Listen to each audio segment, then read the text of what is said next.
গণভোটের প্রশ্ন কি এটা আমরা আগেও ক্লিয়ার করেছি। গণভোটের প্রশ্ন থাকবে একটি মাত্র প্রশ্ন থাকবে। প্রশ্নটা হচ্ছে, আপনি জুলাই জাতীয় সনদ সংবিধান সংস্কার বাস্তবায়ন আদেশ 2025 এবং জুলাই সনদে লিপিবদ্ধ সংবিধান সংস্কার সম্পর্কিত নিম্নলিখিত প্রস্তাব সমূহের প্রতি আপনার সম্মতি জ্ঞাপন করিতেছেন। তারপর সেখানে হ্যাঁ এবং না দুটা বক্স থাকবে। যারা সম্মতি জানাচ্ছেন তারা হাতে ভোট দিবেন, যারা জানাচ্ছে না তারা নাতে ভোট দিবেন। প্রস্তাবগুলো কি, কোন চারটা প্রস্তাবে আমরা ওনাদের সম্মতি চাচ্ছি বা অসম্মতি জানতে চাচ্ছি? একটা হচ্ছে ক, নির্বাচনকালীন তত্ত্বাবধায়ক সরকার, নির্বাচন কমিশন এবং অন্যান্য সাংবিধানিক প্রতিষ্ঠান জুলাই সনদে বর্ণিত প্রক্রিয়ার আলোকে গঠন করা হবে। খ, আগামী জাতীয় সংসদ হবে দুকক্ষ বিশিষ্ট এবং সংসদ নির্বাচনে দলগুলির প্রাপ্ত ভোটের অনুপাতে 100 সদস্য বিশিষ্ট একটি উচ্চ কক্ষ গঠিত হবে এবং সংবিধান সংশোধন করতে হলে উচ্চ কক্ষের সংখ্যাগরিষ্ঠ সদস্যের অনুমোদন প্রয়োজন হবে।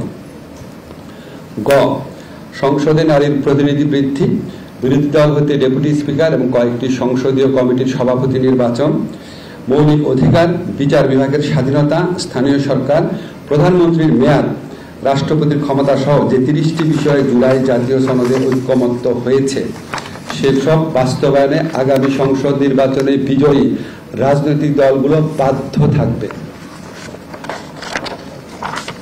খ, জুলাই জাতীয় সনদে বর্ণিত অপরাপর সংস্কার রাজনৈতিক দলগুলির প্রতিশ্রুতি অনুযায়ী বাস্তবায়ন করা হবে।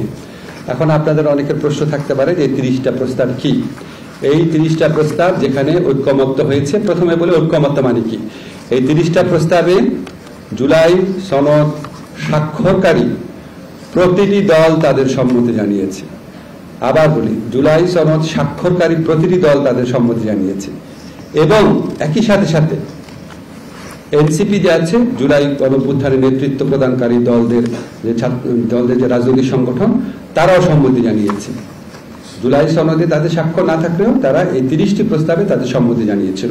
এই জন্য এটাকে আমরা বলছি এই 30টি প্রস্তাবে ঐকমত্য হয়েছে।